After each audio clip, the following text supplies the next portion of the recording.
नमस्कार, मैं संदीप सिंह पखाड़ा। आप देख रहे हैं आधार न्यूज हरियाणा। भाई, इस समय आपको एक रथ दिखाने वाला हूं। जी हां, एक ऐसा रथ जो भाईचारे का प्रतीक है, जो समस्या का प्रतीक है, और वह रथ जो है पूरे भारतवर्ष में घूमने वाला है। जी हां, हिसार के सेक्टर 15 में इस समय ये रथ पहुंचा है। ये देख लीजिए, आर्थिक आधार पर आरक्षण और सामाजिक समरसता के लिए और महान पुरुषों के इतिहास को संरक्षण को लेकर के तीसरी विशाल रथ यात्रा ये निकाली जा रही है। और ये रथ हिसार के सेक्टर 15 में पहुंचा है और ये रथ पूरे भारतवर्ष में घूमने वाला है। जी आपको बता देते हैं, जम्मू कश्मीर से शुरू हुआ है और हिमाचल होते हुए और हरियाणा में इस समय पहुंच चुका है। और हरियाणा में हिसार में इस समय हम लोग मौजूद हैं और इस रथ यात्रा को लेकर के काफी तैयारियां की गई और बड़े जोरों शोरों से तैयारियां हुई और अब जो है बहुत जोरदार स्वागत इस रथ यात्रा का यहाँ पर हुआ है।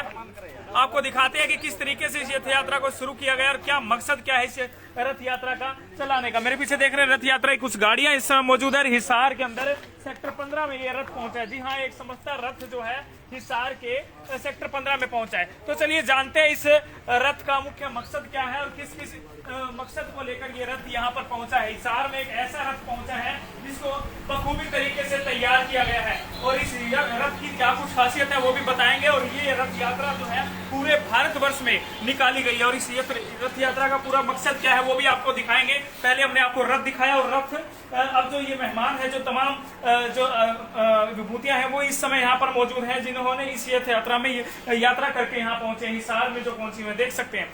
चलिए बातचीत करते हैं सर से कि किस तरीके से ये रथ यात्रा कहाँ से शुरू हुई और कहाँ ये संपन्न होने वाली है। सर नमस्कार। महेंद्र सिंह तंवर जी, महेंद्र सिंह तंवर जी इस समय हमारे साथ मौजूद हैं, इनसे बात कर लेते हैं। सर नमस्कार। सर, हमने देखा एक बहुत ही भव्य रथ आप लोगों ने तैयार किया हुआ है और एक इस रथ का यहाँ पर जोरदार स्वागत भी हुआ है और ये रथ जो है पूरे भारतवर्ष में घूमने वाला है। हिसार के सेक्टर 15 में इस समय मौजूद है। क्या कुछ किस तरीके से ये रथ यात्रा चल रही है और किस मकसद से चल रही है, इसके बारे में आपका धन्यवाद बहुत बहुत। 9 अगस्त 2022 को जम्मू की ऐतिहासिक जगह राज तिलक भवन, जिस जगह पे महाराजा जम्मू कश्मीर का राज तिलक होता था, वहाँ से ये हमने प्रारंभ की है।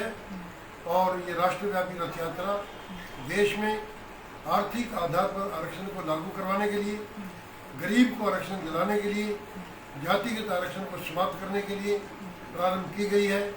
और इससे पहले 2 रथ यात्राएं राष्ट्रव्यापी कश्मीर से कन्याकुमारी, कन्याकुमारी से दिल्ली सन 2010 में 17 अक्टूबर 2010 से लेकर 13 मार्च 2011 तक, और दूसरी 2017 में 9 अगस्त 2017 से लेकर 19 नवंबर 2017 जो तालकटोरा स्टेडियम में इसका समापन हुआ।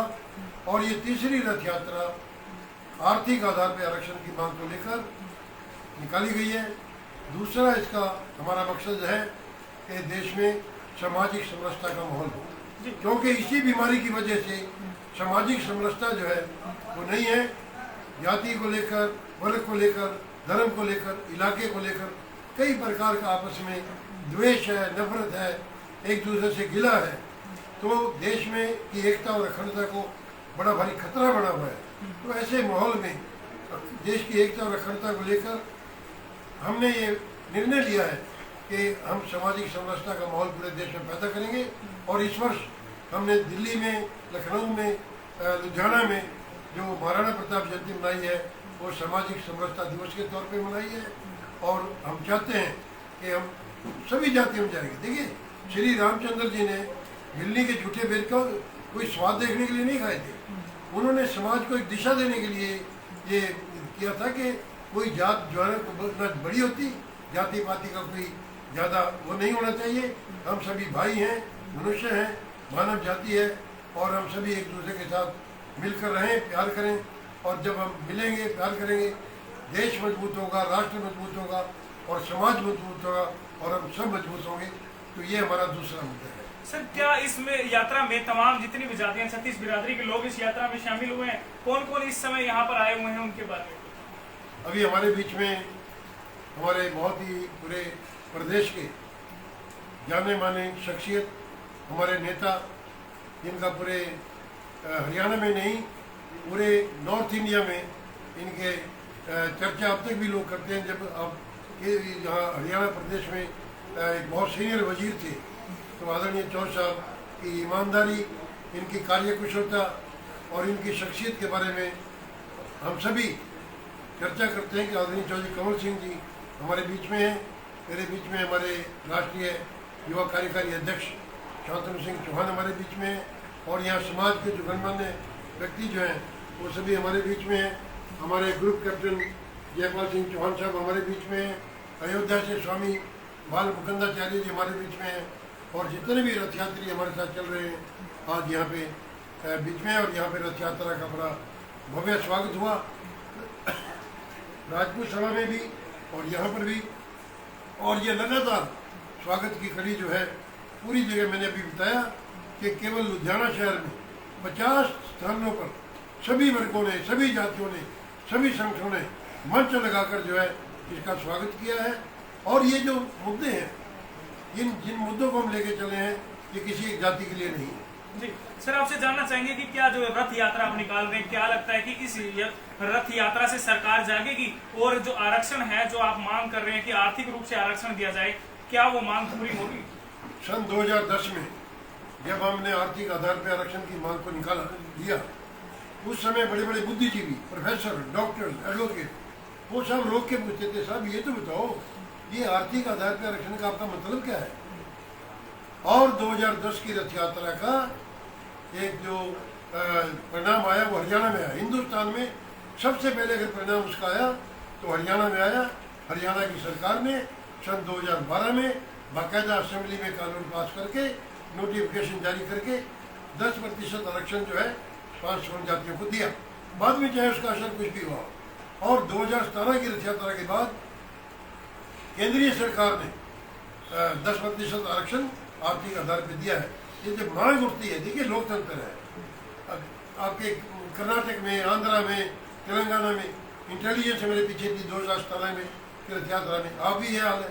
तो सरकार तक सब बातें पहुंचती हैं, और जिस प्रकार से इस रथ यात्रा को समर्थन मिल रहा है, ये हमें पूरा विश्वास है कि केंद्रीय सरकार इस बात को मानेगी और आर्थिक आधार पर आरक्षण लागू होगा, जातिगत आरक्षण समाप्त होगा। सर, जो जिन लोगों को फायदा मिल रहा है आरक्षण का, वो लोग कहीं ना कहीं इसका विरोध करेंगे, और पुरजोर विरोध किया जाएगा, तो कहीं ना कहीं क्या लगता है कि क्या आप उनका सहयोग प्राप्त कर पाएंगे? जो आरक्षण का, जो आर्थिक आरक्षण का विरोध कर रहे हैं, क्या वो आप इस आर्थिक आरक्षण को समझ पाएंगे? देखिए, आप एक बड़े सीनियर पत्रकार हैं, और आप जानते हैं मैं 8 महीने 70,000 किलोमीटर की रथ यात्रा में हूँ। मैं इस बात को कसम उठा के, बहुत ईमानदारी की कसम उठा कर सकता हूँ कि इसके दौरान एक व्यक्ति भी हमें ऐसा नहीं मिला जिसने ये कहा कि साहब आप तो गलत हैं। हर व्यक्ति ने, जितने मुख्यमंत्री मिले, मुख्यमंत्री मनोहर लाल खट्टर ने कहा मैं आपके साथ हूँ, हिमाचल के गवर्नर ने कहा हम आपके साथ हैं, छत्तीसगढ़ के गवर्नर ने तो मैंने बताया कि क्या बात कही है। कोई भी व्यक्ति, किसी भी जाति का, किसी ने इस बात का विरोध नहीं किया, और ये सबके भले की बात है, ये हरिजनों के भले की बात है, जो आरक्षित वर्ग है उनके भले की बात है, किसी का बुराई नहीं। तो इस समय देख रहे हैं आर्थिक रूप से आरक्षण की मांग जो पहले से भी चली आ रही है, उसी मांग को लेकर आज एक रथ यात्रा निकाली गई। इसका मकसद केवल और केवल यही है कि आर्थिक रूप से तमाम उन लोगों को फायदा पहुंचाया जाए जो इसके असली हकदार हैं। उन सभी को फायदा मिलना चाहिए, ना कि इस जातीय आरक्षण मिलना चाहिए, जिससे कि लोग जो है कहीं ना कहीं अपने आप को ठगा हुआ महसूस कर रहे थे। कंवरपाल जी इस समय हमारे साथ मौजूद है, कंवल सिंह जी हमारे साथ मौजूद है, जो पूर्व मंत्री हैं, और उनसे बातचीत करते हैं। सर, आपका क्या कहना है कि चौधरी साहब की जो कंवर साहब ने जो राय है, मैं 100% और इस देश को, समाज को सुधारने के लिए एक ही तरीका है कि जाति पाति धर्म के पैसे को छोड़ के आर्थिक आधार को अपनाया जाए, और आर्थिक जो कमजोर लोगों को सहानुभूति और समर्थन दिया जाए, तो देश का भला होगा, समाज सुधरेगा। धन्यवाद जी। चौधरी साहब ने बहुत सुंदर बात कही कि आर्थिक रूप पर ही, आरक्षण पर ही देश का भला हो सकता है। इस समय हमारे साथ एक और युवा साथी जुड़े हैं जो युवाओं को जोड़ने का काम करते हैं, उनसे भी बात करते हैं। सर नमस्कार। सर शुभ नाम परिचय एक बार। शांतनु चौहान, युवा कार्यकारी अध्यक्ष राष्ट्रीय अखिल भारतीय क्षेत्र।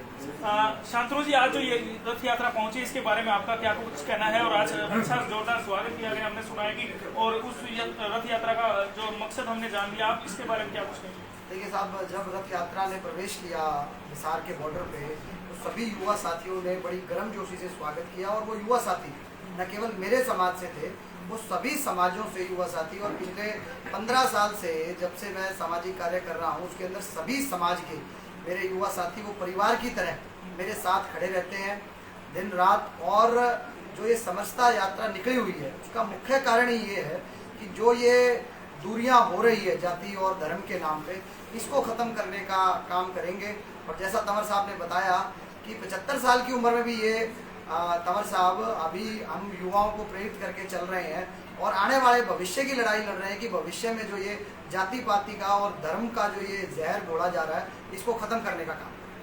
धन्यवाद। एक मैसेज जो है युवाओं के लिए क्या देना चाहेंगे, जो तमाम दर्शक हजारों लोग लाखों लोग आपको देख रहे हैं, उनके लिए क्या कुछ कहना चाहेंगे? देखिए साहब, मैं तो यही मैसेज देना चाहूँगा, जो इतने सालों से जो मैंने कमाया है, वो सभी जाति के मेरे साथी मेरे भाई मेरे साथ रहते हैं और हमें कभी भी किसी प्रकार की कोई आपस में कोई बैर भाव की भावना नहीं आती। तो मैं तो मैसेज यही देना चाहूँगा कि जो समरसता है उसको हम बरकरार रखें समाज में। वो हमारे देश के लिए भी अच्छा है और हमारे समाज के लिए, हमारे प्रदेश के लिए, सब चीज़ों के लिए वो अच्छा है। धन्यवाद सर। और कुछ और मेहमान इस समय यहाँ पर पहुंचे हुए, उनसे भी बात कर लेते हैं। सर नमस्कार, शुभ नाम आपका? नमस्कार, मैं ग्रुप कैप्टन डॉक्टर कुंवर जयपाल सिंह चौहान हूँ। मैं एफओ से रिटायर्ड हूँ और इस रथ यात्रा के साथ हमारे राष्ट्रीय अध्यक्ष माननीय महेंद्र सिंह जी तंवर के साथ मैं 9 अगस्त से जम्मू से चला हुआ हूँ। देखिए, सबसे पहले मैं कहना चाहूँगा कि बाबा साहब अम्बेडकर ने, उनके कुछ सपने थे और उसमें 2 मुख्य बातें थी। एक तो उन्होंने पिछड़ी जातियों को आगे बढ़ाने के लिए 10 साल के लिए आरक्षण किया था, उसका रिकमेंडेशन किया था। और दूसरा उन्होंने कहा था कि जिस दिन इस देश के सर्वोच्च पद पर कोई भी दलित या पिछड़ा आसीन हो जाएगा, उस दिन जो है आरक्षण की कोई आवश्यकता नहीं होगी। अगर हम पीछे जाएं तो 2002 के अंदर ज्ञानी जैल सिंह जी राष्ट्रपति भी बन गए थे, देश का सर्वोच्च पद उन्होंने ले लिया। उसके बाद KR नारायणन साहब 1997 में बन गए थे, दलित समाज से थे। उसके बाद कोविंद जी राष्ट्रपति बने, वो भी दलित समाज से। आज मुर्मू जी राष्ट्रपति हैं, वो ट्राइबल बेल्ट से हैं। हमारे प्रधानमंत्री जो हैं वो भी बैकवर्ड क्लास के हैं। तो बताइए कि हम जो हैं बाबा साहब के सपनों को पूरा कर रहे हैं या वोटों के सपनों को अपना पूरा कर रहे हैं? बाबा साहब ने तो ये कह दिया था। आज अगर आप देखें तो जातीय जो भेदभाव है वो पूर्ण तरीके से मेरे अनुसार समाप्त हो गया है। और आप तो मीडिया में हैं, जब भी शपथ ग्रहण होता है और कोई भी मुख्यमंत्री, मैं मायावती जी का नाम लेता हूं, जब मुख्यमंत्री थी तो सारे समाज के लोग शपथ ग्रहण से पहले उनके चरण स्पर्श करके सब शपथ लेते थे। मैं फौज में था, फौज के अंदर कोई हम किसी की जाति नहीं पूछते, लेकिन जहां पर आरक्षण से भर्ती की बात आ जाती है वहां पर जरूर ये खाई आ जाती है। लेकिन जैसे अभी हमारे राष्ट्रीय अध्यक्ष ने कहा, आवश्यकता है तो किसी गरीब को देने की, आर्थिक रूप से पिछड़े को, लेकिन जो साधन संपन्न है, चाहे वो आरक्षित जाति से हो या अनारक्षित जातियों से, उनको देने का क्या मतलब है? वो तो अपने पैरों पे खुद खड़े होने लायक है। जरूरत है तो आर्थिक आधार पर हमारे जो बिल्कुल पिछड़े लोग हैं उनको किसी बिना किसी जाति भेदभाव के अगर देंगे तो सभी जातियों के अंदर एक समरसता आएगी, जो कि देश के लिए परम आवश्यक है। धन्यवाद सर, बहुत बहुत धन्यवाद आपका भी। और इस समय महाराज जी हमारे साथ जुड़े हैं, इनसे बात करते हैं। महाराज जी नमस्कार।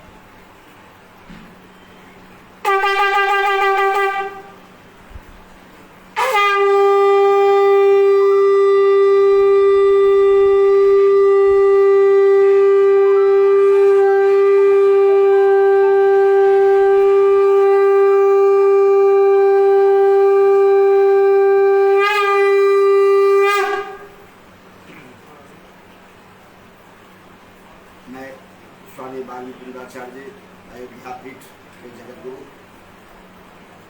मैं भगवान राम जी के पावन नगरी अयोध्या धाम से आया हूँ, राम जन्मभूमि से। और मैं इस समय हरियाणा के हिसार ज़िले में और प्रॉपर हिसार में बैठा हूँ। हमारे यहाँ पर अभी बहुत से सारे समाज के नवयुवक लोग, बड़े बुजुर्ग, बच्चे, महिलाएं सभी यहाँ पर शामिल हैं। हमारे राष्ट्रीय अध्यक्ष आर्थिक आधार पर जो यहाँ आरक्षण देने की बात की है, केवल इन्हीं की बात नहीं है, लेकिन हमारे राष्ट्रीय अध्यक्ष जी आगे आए। सर्व समाज की बात है और सभी समाज के लोग इसमें सहभागी हैं। और कल हम लोग वहाँ पर थे, कहाँ, फतेहाबाद में, तो वाल्मीकि समाज के लोग, मुसलमान भी, ब्राह्मण भी, जाट भी, गुजर भी और हमारे आदिवासी क्षेत्र के लोग भी और बनिया समाज के लोग भी, सभी जाति के लोग थे। और सभी लोगों ने कल वहाँ हजारों लोगों ने भव्य स्वागत किया और कहा कि इस समय हमारे देश में आदरणीय हमारे राष्ट्रीय अध्यक्ष माननीय श्री महेंद्र सिंह तोमर साहब हैं, जिन्होंने ये बीरा को उठाया है। और कहा, हमारे पत्रकार ने पूछा, स्वामी जी आप तो महात्मा हैं, आप अयोध्या धाम से क्यों आए? मैंने उनको सीधी सी बात किया कि ये मैं अयोध्या धाम से इसलिए आया हूँ कि भगवान राम राज्य की कल्पना कर, राम राज्य की स्थापना के उद्देश्य से हमारे राष्ट्रीय अध्यक्ष जी ने ये बीरा को उठाया है। इस समय सरकार जो है वो राम के नाम पर है, राम जी के नाम से राम राज्य की संकल्प लेकर के हमारे आदरणीय प्रधानमंत्री जी ने राम राज्य की कल्पना किया है। और उन्होंने सबके साथ सबका विकास की बात कहते हैं बराबर। तो इसमें सबका साथ सबका विकास कहाँ हो रहा है? मैं आदरणीय हम अपने प्रधानमंत्री जी से, राष्ट्रीय माननीय श्री राष्ट्रपति जी से और हमारी सरकार से मैं ये पूछना चाहता हूँ कि मैं अयोध्यावासी होने के नाते भगवान राम का राज्य में जाति पाति पूछे ना कोई और राम को भजे सो राम का होई। मतलब राम को भजने का मतलब ये था कि चारों भाइयों में प्रेम था तो विश्व में राम राज्य की स्थापना हुआ और विभीषण और रावण में मतभेद हुआ तो वह सोने की लंका भी जल गई। तो यहाँ जो खाई ऊंचाई वाली बात हो रही है, एक किसी जाति को जो 25% नंबर लाए और कोई 99 नंबर लाते हैं, वो नवयुवक हताश हो जाते हैं। उनके माँ बाप खेत बेच करके, जेवर बेच करके बच्चों को पढ़ाते हैं। आज वो बच्चे को जब सर्विस नहीं मिलती है आरक्षण का, और विध्वंस जो है आरक्षण का जो करना है वो पकड़ लेता है और उस जगह वो बच्चे उदासीन हो जाते हैं। मैं अपने सरकार से, माननीय प्रधानमंत्री जी से, माननीय राष्ट्रपति जी से निवेदन करना चाहता हूं कि देश में राम राज्य की स्थापना होनी चाहिए, जिसमें कि एक जीव जंतु नहीं, सभी जाति को समरसता होनी चाहिए, सबको साथ में सबका विकास होना चाहिए। एक जाति और जाति पाति का भेद ये हमारे हिंदुस्तान में नहीं होना चाहिए, भारतीय संस्कृति में नहीं होना चाहिए, राम राज्य में नहीं होना चाहिए। राम राज्य में समता थी, सबको साथ में लेकर चलने की बात होती थी। मैं भगवान राम के सिद्धांत लेकर के आया हूँ और इसीलिए मैं अयोध्यावासियों, मैं राम जी के राम राज्य की कल्पना करता हूँ। हमारी सरकार राम के नाम पर राम जी की सरकार है, इसलिए मुझे विश्वास है कि माननीय प्रधानमंत्री जी इस पर अवश्य विचार करेंगे और आपके माध्यम से, मीडिया के माध्यम से उनके पास ये बात जरूर पहुंचती होगी, वो जरूर सुनते होंगे, जरूर ध्यान देते होंगे। और मुझे विश्वास है कि 7 अक्टूबर को हम लोग जो है दिल्ली में जंतर मंतर पर पहुंचेंगे। पूरा संत समाज है, हमारे संत समाज में कोई जाति पाति नहीं है। हम सब लोग, चाहे कोई भी जाति के संत हो, हम एक साथ बैठकर भोजन करते हैं, बांट करके खाते हैं। मैं वही चाहता हूं कि संत राज में, जोगी और संतों का ये राज्य है, ऋषि मुनियों का देश है, संतों का देश है, सर्व विश्व गुरुओं का देश है। यहाँ पर जाति पाति नहीं होनी चाहिए, समरसता होनी चाहिए। आरक्षण जो है आर्थिक आधार पर होना चाहिए और सबका होना चाहिए, सबका विकास और सबका साथ, सबका उत्थान हमारे भारत देश में होना चाहिए। इसी के साथ मैं सबकी मंगल कामना करते हुए मेरी शंखनाद जरूर हमारे देश में पहुंचेगी, क्योंकि यहाँ पर यह कुरुक्षेत्र में निर्णय हुआ था, महाभारत काल में शंखनाद से शुरू हुई और धर्म की स्थापना हुई रही। जतो धर्म ततो जया।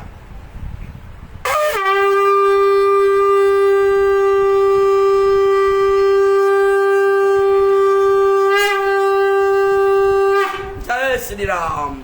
तो शंखनाद हो चुका है और ये शंखनाद होने के साथ ही ये यात्रा बड़ी तेजी से आगे बढ़ रही है और काफी समर्थन जो है इस यात्रा को मिल रहा है। लगातार हम आपको अपडेट देते रहते हैं और इस समय देख लीजिए ये रथ यात्रा में तमाम जो है गणमान्य व्यक्ति इस समय इस यात्रा में पहुंचे हुए हैं और आर्थिक आधार पर आरक्षण की मांग लेकर के पूरे भारतवर्ष में यात्रा घूम रही है। यहाँ पे सेक्टर 15 के वरिष्ठ लोग यहाँ मौजूद है, उनसे बात करते हैं। जी आपका क्या कहना है, 2 शब्दों में कह दीजिए। बिल्कुल सही चल रही है यात्रा, आरक्षण सही बोल रहे हैं और सही चल रहा है, ये लागू होना चाहिए। लागू होना चाहिए। बिल्कुल 2 शब्दों में बात, सुंदर बात कही कि आर्थिक रूप से आरक्षण जो है वो सही है और इसी को लागू करना चाहिए। लाइव तस्वीरें आप देख रहे हैं, इस समय लाइव अपडेट चल रहा है ANH आधार न्यूज हरियाणा पर। जितने भी दर्शक है मैं कहूंगा इस वीडियो को ज्यादा ज्यादा शेयर कीजिए। हिसार के सेक्टर 15 में पहुंचा एक रथ, उस रथ यात्रा का मकसद क्या था वो हमने आपको दिखाया। आर्थिक रूप पर आरक्षण और तमाम लोगों में जो है एकता और अखंडता को स्थापित करने का मकसद जो है ये पूरे भारतवर्ष में इस मकसद को लेकर ये यात्रा चल रही है। इस समय देख रहे हैं गणमान्य व्यक्ति तमाम जो इस यात्रा में पहुंचे हैं और एक ही मैसेज दे रहे हैं कि आर्थिक रूप पर आरक्षण और सभी में समानता का अधिकार होना चाहिए। तो धन्यवाद, आपके साथ दोबारा जुड़ेंगे नई ताजा अपडेट में। मैं संदीप सिंह पखाड़ा, आधार न्यूज हरियाणा, दोबारा आपके साथ नई ताजा अपडेट में। जय हिंद, जय भारत। भारत माता की जय, भारत माता की जय।